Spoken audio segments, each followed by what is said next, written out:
हर जगह के अलग अलग तौर तरीके होते हैं, लेकिन खासकर फ्रांस के रीति रिवाज सारी दुनिया से हटकर है।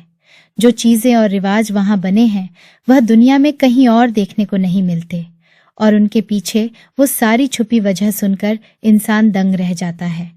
मेरी यह कहानी सुनकर आप भी हैरान रह जाएंगे कि किस तरह मैं शादी होकर एक फ्रांसीसी औरत बन गई, और फिर मुझ पर एक ऐसा राज खुला जिसे सुनकर मेरे होश उड़ गए। मेरा नाम उर्मिला है। इंटर की परीक्षा के बाद मैं पूरी तरह फ्री थी और करने को मेरे पास कुछ नहीं था। घर में 2 भाभियां मौजूद थीं और सारा कामकाज उन्हीं के जिम्मे था। तो मैंने इंटरनेट का इस्तेमाल शुरू कर दिया और वहीं फेसबुक पर मेरी दोस्ती एक फ्रांसीसी मर्द जॉन से हुई। मैंने सुना था फ्रांसीसी बहुत ही पैसे वाले और औरतों के शौकीन होते हैं। उनके पास के रस्मों रिवाज भी बिल्कुल ही अलग होते हैं। जॉन भी ऐसा ही था। वह पेरिस शहर में रहता था और वही उसकी सोने की 3 दुकानें थीं। जॉन का काम ऐसा था कि उसका वास्ता तरह तरह के विदेशी टूरिस्ट लोगों से पड़ता था, इसलिए उसकी हिंदी काफी बेहतर थी। फेसबुक के ग्रुप पर होने वाली यह दोस्ती आहिस्ता आहिस्ता प्राइवेट चैट में बदल गई और फिर हमने एक दूसरे को व्हाट्सएप नंबर भी दे दिए। जॉन बहुत ही अच्छा लड़का था। वह हमेशा बहुत इज्जत से बात करता और इसीलिए मेरे दिल में उसके लिए एक खास जगह बन गई थी। कभी कभार वह मुझसे कुछ अजीबोगरीब सवाल भी पूछ लेता था, जिसे सुनकर मैं हैरान रह जाती। एक दफा तो बातों बातों में जॉन पूछने लगा कि उर्मिला बुरा ना मानो तो एक बात पूछूं। मैंने हंसकर कहा कि ऐसी भी कौन सी पूछने वाली बात है जिसके लिए तुम्हें इजाजत लेनी पड़ रही है। और फिर उसने जो बात पूछी वह मेरे लिए वाकई अनोखी थी। वह पूछने लगा, उर्मिला क्या तुमने कभी अपनी नाव में तेल लगाया है? उसकी बात सुनकर मैंने हैरानी से पूछा, ये कैसा सवाल है? मैं भला नाव में तेल क्यों लगाऊंगी उस पर? उसने फिर एक अजीब सवाल पूछ लिया कि क्या तुम्हारी भाभियों ने कभी अपनी नाव में तेल लगाया है? वह तो शादीशुदा है ना। उसकी बात सुनकर मुझे हंसी आ गई। जॉन, आज तुम्हें क्या हो गया है? कैसी बातें कर रहे हो? मेरी भाभियां नाव में तेल क्यों लगाने लगी? जॉन ने खुश होकर कहा, तुम कभी मेरे पास आओ तो फिर मैं तुम्हें बताऊंगा। उसकी बात पर मैं खामोश हो गई थी। ये कैसे मुमकिन था कि मैं कभी उससे मिलने के लिए जा सकती? हमारे बीच शहरों का नहीं बल्कि समुंदरों का फासला था। जॉन की बातें अक्सर ऐसी ही अजीबोगरीब होती थीं, जो मेरी समझ से तो ही बाहर होती थी। वह बात करते करते अचानक ऐसे सवाल पूछ लेता जिनका ना सर होता ना पैर, लेकिन फिर भी मुझे उससे बात करना बहुत पसंद था।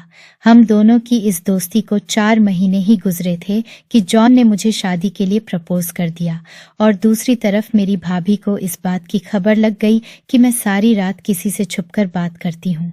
मुझे जॉन से उस प्रपोजल की कोई उम्मीद नहीं थी, क्योंकि हम दोनों ने एक दूसरे को कभी आमने सामने नहीं देखा था। तस्वीरें तो हर दिन ही वह भी मुझे भेजता था और मैं भी उसे भेजती रहती थी। इसीलिए जब उसने मुझे प्रपोज किया तो मैं हैरान रह गई। वह पेरिस शहर में रहने वाला एक अमीर लड़का था और मैं दिल्ली शहर की एक आम सी लड़की थी। जॉन देखने में भी बहुत खूबसूरत था, जबकि मैं उसके आगे कुछ भी नहीं थी। मैं जॉन के इस प्रपोजल से पूरी तरह खुश भी नहीं हो पाई थी कि भाभी ने मेरी इस दोस्ती की खबर भाई को पहुंचा दी, और अगले ही दिन भाई ने गुस्से में मुझसे मोबाइल फोन ले लिया। मैं जॉन के प्रपोजल का जवाब भी नहीं दे पाई थी और मुझसे फोन छीन लिया गया था। मैं बिन पानी की मछली की तरह तड़प रही थी। मुझे जॉन की इस कदर आदत हो गई थी कि मैं उसके बगैर एक दिन भी नहीं गुजार सकती थी, और फोन छिन जाने के बाद मुझे एहसास हुआ था कि मैं भी उसे पसंद करने लगी हूँ। 2 दिन भी ना गुजरे थे कि मैं भाई के कदमों में बैठ गई और मैंने डरते डरते भाई को जॉन के बारे में सब कुछ बता दिया, और यह भी बता दिया कि वह मुझसे शादी करने की ख्वाहिश रखता है। मेरी बात सुनकर भाई गुस्से में कहने लगे, मुझे लगता है उर्मिला तुम्हारा दिमाग ठीक नहीं है। क्या तुम्हें मालूम नहीं है कि यह सब सिर्फ दिल लगी के बहाने हैं, और इस तरह यह लोग परदेश की लड़कियों से दिल बहलाते हैं। वह तुम्हारी मासूमियत का फायदा उठाकर कुछ वक्त तुम्हारे साथ गुजारेगा और फिर तुम्हें छोड़कर किसी दूसरी लड़की का शिकार करने निकल जाएगा। मैंने भाई को लाख यकीन दिलाने की कोशिश की कि जॉन दूसरे लड़कों की तरह नहीं है, लेकिन भाई तो किसी तरह मानने के लिए तैयार ही नहीं थे। मेरे बहुत रोने धोने के बाद भाई ने मेरा फोन है तो वापस कर दिया, लेकिन सख्ती से मना किया कि मैं जॉन से दोबारा कोई संबंध न रखूं। लेकिन यह कैसे मुमकिन था कि दो मोहब्बत करने वाले एक दूसरे से दूर रह सकते। इसलिए मैंने जॉन को फोन मिलाया और उसे भाई के गुस्से के बारे में बताया तो जॉन कहने लगा, अपने भाई से मेरी बात करवाओ, मैं खुद ही हमारी शादी की बात कर लेता हूँ। यह सुनकर मेरे होश उड़ गए। पता नहीं वह भाई से क्या बात करने वाला था और भाई उसकी बात पर कैसे रिएक्ट करते। उसके बहुत कहने पर मैंने उसकी और भाई की बात करवा दी। उसने भाई को न जाने कौन सी भभूति घोलकर पिलाई कि भाई हमारी शादी के लिए राजी हो गए और टेलीफोन पर ही हम दोनों की मंगनी पक्की कर दी। लेकिन एक बात भाई ने मुझे साफ तौर पर कह दी थी कि यह रिश्ता उन्होंने सिर्फ और सिर्फ मेरी वजह से किया है और उसकी सारी जिम्मेदारी भी तुम पर ही होगी। मैंने भाई को यहाँ तक कह दिया कि एक दफा जॉन मुझे यहाँ से विदा करवा कर ले जाए तो फिर मैं तुमसे कभी कभी ही मिलने आ पाऊंगी। माँ बाप तो थे नहीं, भाई का ही सहारा था जॉन की मोहब्बत में। वह आसरा भी मुझसे छिन रहा था, लेकिन जॉन की मोहब्बत का भूत ऐसा सर पर सवार था कि मुझे कोई और रिश्ता दिखाई ही नहीं दे रहा था। मेरी सबसे बेहतरीन सहेली को जब मेरी मोहब्बत का पता लगा तो उसने मुझे कहा कि एक फ्रांसीसी मर्द पर भरोसा करके तुम बेवकूफी कर रही हो। क्या तुम्हें नहीं पता कि वहां किस तरह औरतों को अय्याशी का सामान समझा जाता है? मगर मैंने उसकी भी एक ना सुनी। मुझे तो अब तक इस बात पर यकीन ही नहीं आ रहा था कि इस तरह मेरा और जॉन का रिश्ता भी पक्का हो सकता है। जॉन ने वाकई ही अपनी मोहब्बत को सच कर दिखाया था। मंगनी के बाद यह पहली रात थी जब मैं और जॉन वीडियो कॉल पर आमने सामने थे, वरना उससे पहले कभी हमने वीडियो कॉल पर बात नहीं की थी। जॉन ने मुझसे मोहब्बत का इजहार किया और फिर एक अजीब सी ख्वाहिश की जिसे सुनकर मैं कुछ चौंक सी गई। वह कहने लगा, उर्मिला, मैं एक दफा तुम्हारी नाव देखना चाहता हूँ। मुझे बहुत ही शर्म का एहसास हुआ। हम दोनों का रिश्ता हो चुका था, लेकिन इस तरह जॉन को अपना पेट दिखाना मुझे कुछ अजीब लग रहा था। वह कहने लगा, उर्मिला, इसमें शर्माने की क्या बात है? अब तुम मेरी पत्नी हो और मुझे बस तुम्हारी नाव ही तो देखनी है। तुम मेरे पास होती तो आज की रात में खुद तुम्हारी नाव में तेल लगाता, मगर मैं चाहता हूँ कि आज तुम यह काम खुद अपने हाथ से कर लो। मैंने हैरत से पूछा, जॉन, ये नाव वाली क्या बात है जो तुम अक्सर ही नाव में तेल लगाने की बात करते हो? जॉन कहने लगा, जब तुम यहाँ आ जाओगी तो मैं खुद तुम्हारी नाव में तेल लगाकर तुम्हें बताऊंगा कि फ्रांसीसी औरतें अपने पतियों के पास आने से पहले नाव में तेल क्यों लगाती है। इस तरह की बात सुनकर मेरे गाल शर्म से सुर्ख हो गए और मैंने बात बदलने के लिए जॉन से कहा कि मैं तो फ्रांसीसी औरत नहीं हूँ। जॉन कहने लगा कि अब तो तुम भी एक फ्रांसीसी औरत ही कहलाओगी, क्योंकि तुम्हारी शादी एक फ्रांसीसी मर्द से हो गई है। बस एक दफा तुम मेरे पास आओ तो सही। मंगनी के बाद से वह बहुत ही ज्यादा बेताब हो गया था। वह हर वक्त मुझे अपने पास बुलाने की बात करता और मंगनी के पूरे 2 महीने बाद उसने सारी कार्रवाई पूरी करके मुझे हिंदुस्तान आकर हिंदुस्तानी रस्मों रिवाज के मुताबिक अपना बना लिया था और अगले ही दिन मुझे फ्रांस के लिए लेकर उड़ गया। मुझे एहसास था कि मेरे भाई इस रिश्ते पर खुश नहीं है। हमें एयरपोर्ट पर छोड़ते वक्त भी भाई का रवैया कुछ ठीक नहीं था। शायद उन्हें इस बात का दुख था कि मैंने अपनी पसंद से 7 समंदर पार एक लड़के को पसंद कर लिया है जिससे वह बिल्कुल अनजान थे। भाई कहने लगे, उर्मिला, तुमने अपनी जिंदगी का इतना बड़ा फैसला अपनी मर्जी से किया है तो बेहतर यह है कि अब आगे भी तुम उसे अपनी मर्जी और समझदारी से ही निभाओगी। मैंने भाई से कहा कि आप मेरी तरफ से परेशान ना हो। जॉन वाकई बहुत अच्छा इंसान है। भाई से विदा लेकर मैं खुशी खुशी जहाज में सवार हो गई। आने वाले कल का खौफ कम और जॉन के घर पहुंचने की खुशी ज्यादा थी। मगर एयरपोर्ट पर हमें कोई भी लेने नहीं आया था, बल्कि ये तो एयरपोर्ट ही दूसरे शहर का था और यहाँ से पेरिस तक गाड़ी के जरिए जाना था। लेकिन जो बात हैरान कर देने वाली थी वह ये थी कि जॉन का रवैया वहां पहुंचते ही बदल सा गया था। मुझे लगा था कि वह मुझे फ्रांस लेकर खुशी से झूमता फिरेगा और मेरा खूब अच्छे से वेलकम करेगा, लेकिन वह तो अजीब सी जल्दबाजी में था। उसने मेरा हाथ पकड़ा और मुझे खींचता हुआ गाड़ी में ले जाकर बैठा दिया। मैंने उससे बात करनी चाहिए तो उसने मुझे खामोश रहने का इशारा कर दिया। जॉन के रवैये ने मेरे होश उड़ा दिए थे। यह तो वह जॉन था ही नहीं जिससे मैंने शादी की थी और जिससे मैं वीडियो कॉल पर घंटों बातें किया करती थी। कई घंटों की ड्राइविंग के बाद जॉन ने मुझे एक छोटे से होटल में ठहरा दिया और कहने लगा कि तुम्हें कुछ दिन यहीं गुजारने हैं। वह मुझे छोड़कर जाने लगा तो मेरी जान निकल गई। प्रदेश में अकेले इस तरह होटल में रहना मेरे लिए बिल्कुल भी मुमकिन नहीं था। मैंने रोते हुए जॉन से पूछा कि वह मेरे साथ इस तरह क्यों पेश आ रहे हैं और मैं यहाँ अकेले कब तक और कैसे रहूंगी। मेरी बात सुनकर जॉन कहने लगा कि रोने धोने की जरूरत नहीं है, मैं रात को वापस लौटकर तुम्हारे पास आ जाऊंगा। जॉन इस कदर जल्दबाजी में थे कि वह मेरे पास ज्यादा देर रुके भी नहीं और यह कहकर चले गए कि मुझे जो कुछ भी खाना पीना हो मैं फोन पर होटल वालों को बता सकती हूँ। जॉन जाने के बाद कई घंटे मैंने रोकर गुजार दिए। मुझे लग रहा था कि शायद मेरे भाई की बात ठीक ही थी। मैंने एक बिल्कुल अनजान आदमी पर भरोसा करके खुद को उसे सौंप दिया था। उसके हाथ में एक तेल की शीशी भी थी। वह मेरे पास आकर बैठ गया और कहने लगा, उर्मिला, तुम मुझसे ना ही कोई सवाल पूछोगी और ना ही मैं तुम्हारी किसी बात का जवाब दूंगा। जब ठीक वक्त होगा तो मैं तुम्हें सब कुछ खुद बता दूंगा। यह तेल की शीशी लो और अपनी नाव पर तेल लगा लो। मैंने उसके हाथ से तेल की शीशी पकड़ ली थी, लेकिन उस तेल को लगाने का मेरा कोई इरादा नहीं था। ना ही जॉन ने मुझ पर अपनी मोहब्बत लुटाई थी और ना ही मुझे अपने घर लेकर गए थे।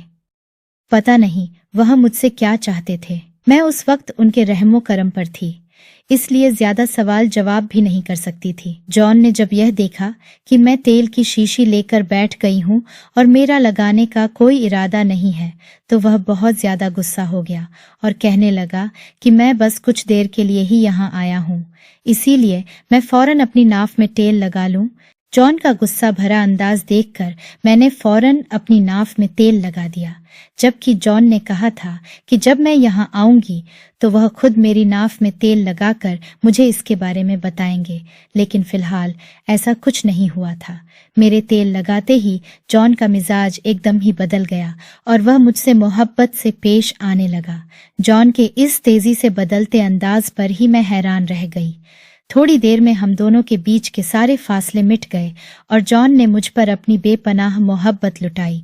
जॉन की मोहब्बत और तवज्जो पाकर मैं पूरी तरह खुश भी नहीं हो सकी थी कि जॉन ने अचानक ही वापसी की जल्दी मचाई और जिस तरह वह आए थे उसी तरह रात के अंधेरे में वापस लौट गए थे। जॉन ने कहा था कि अब वह 2 दिन बाद आएंगे और यह सुनकर मैं परेशान हो गई थी। जॉन ने मुझे एक मोबाइल फ़ोन दे दिया था, लेकिन उस फ़ोन में किसी का भी नंबर नहीं था। मुझे अपने भाई का नंबर याद था, इसलिए मैंने अपने भाई को फ़ोन लगा दिया।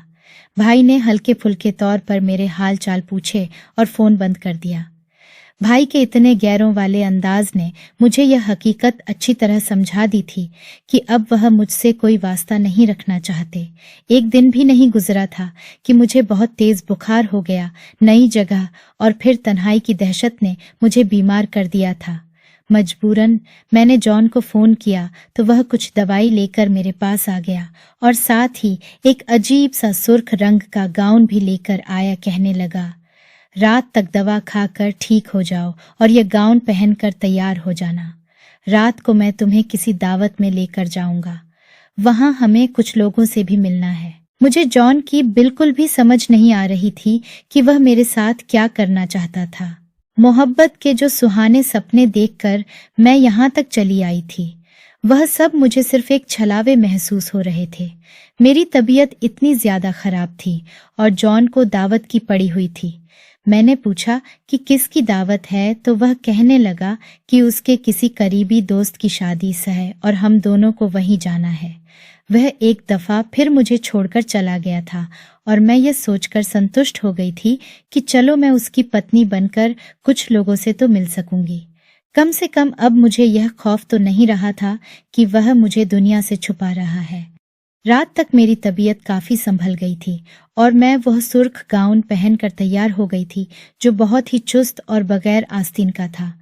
उसके साथ सोने के बहुत सारे जेवरात भी थे जो मैंने अपने गले में डाल दिए थे।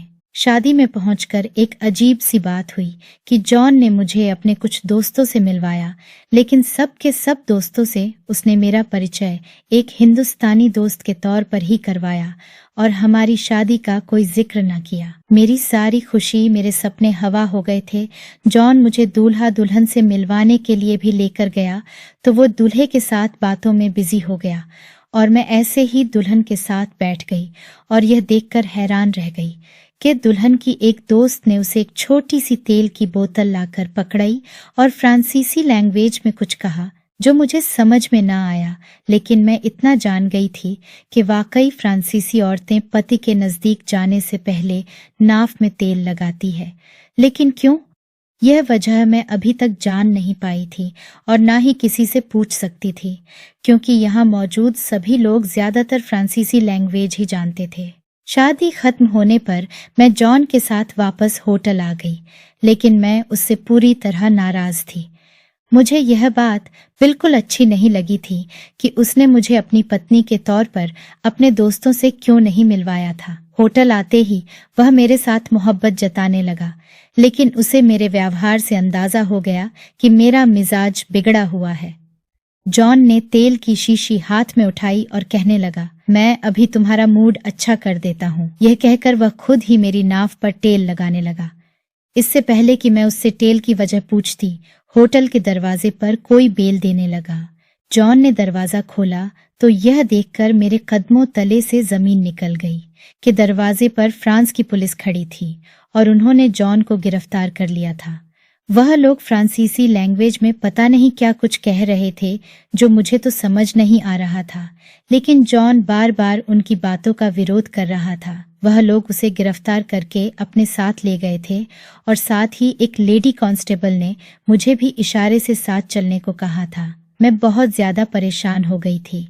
मैंने कभी जिंदगी में इस तरह की कोई सिचुएशन नहीं देखी थी। मेरी आंखों से आंसू बह रहे थे और मुझे अपना घर याद आ रहा था।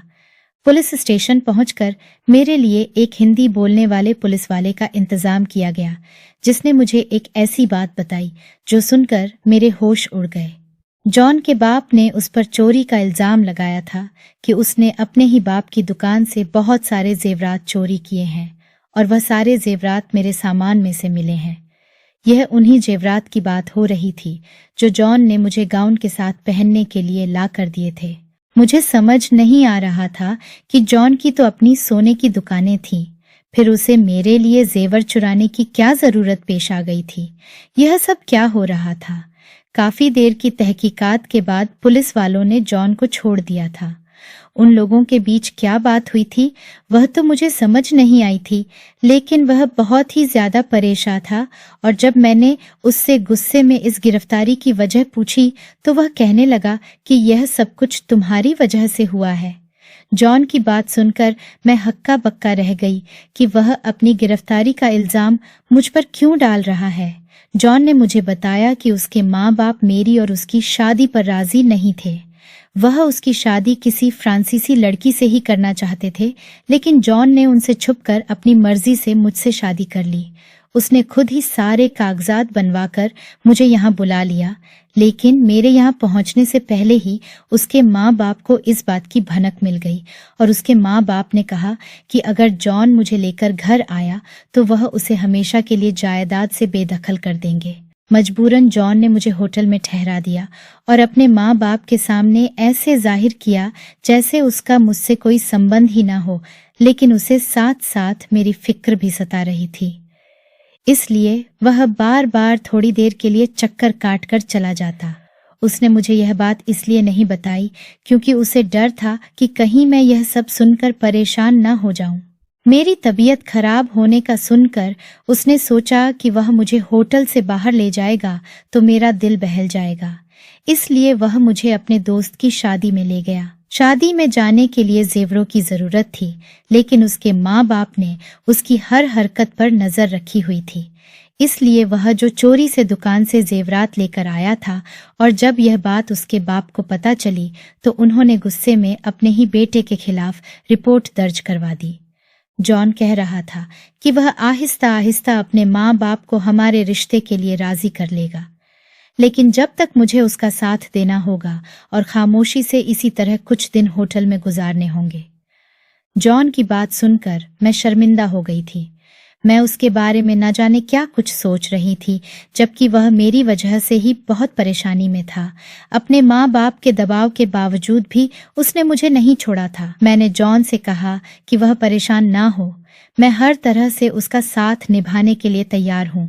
मेरी बात सुनकर जॉन संतुष्ट हो गया और कहने लगा, जाओ पहले तेल की बोतल उठाकर लाओ, मैं खुद तुम्हारी नाफ में लगाऊंगा।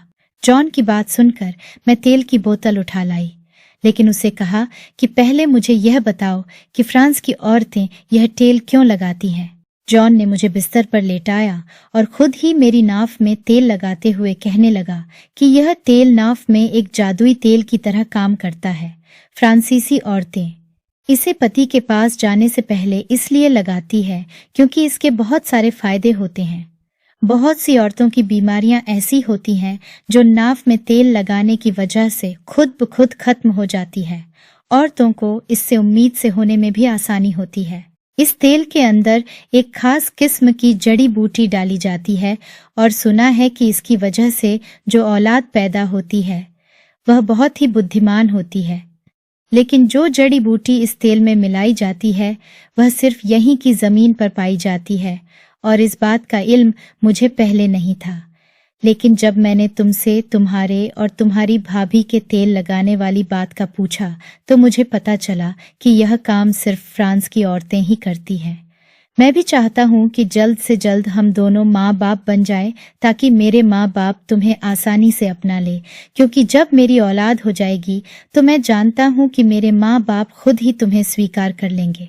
जॉन की बात सुनकर मैं हैरान रह गई थी। जब मेरी माँ जिंदा थी तो वो मेरे भाई के बच्चे की नाफ में तेल डाला करती थी, लेकिन मेरी माँ के निधन के बाद मैंने कभी यह सब नहीं देखा था और अब मुझे एहसास हो रहा था कि बड़े बूढ़े जो करते हैं वह ठीक ही होता है।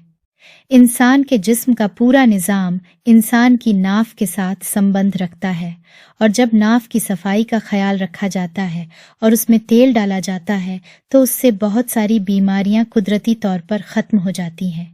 जॉन ने खुद अपने हाथों से मेरी नाफ में तेल लगाया था और उसके बाद मुझसे अपनी मोहब्बत का इजहार किया था। आज पहली बार मुझे इस मोहब्बत का एहसास हुआ था, क्योंकि अब मैं जॉन की पूरी सच्चाई जान चुकी थी। मुझे उम्मीद थी कि जल्द ही जॉन के माँ बाप मुझे स्वीकार कर लेंगे और हम एक अच्छी जिंदगी एक साथ गुजारेंगे। अगर आपको हमारी ये कहानी पसंद आई है तो वीडियो को लाइक और चैनल को सब्सक्राइब करना मत भूलिएगा और कमेंट करके इस कहानी के बारे में अपनी कीमती राय जरूर दीजिएगा।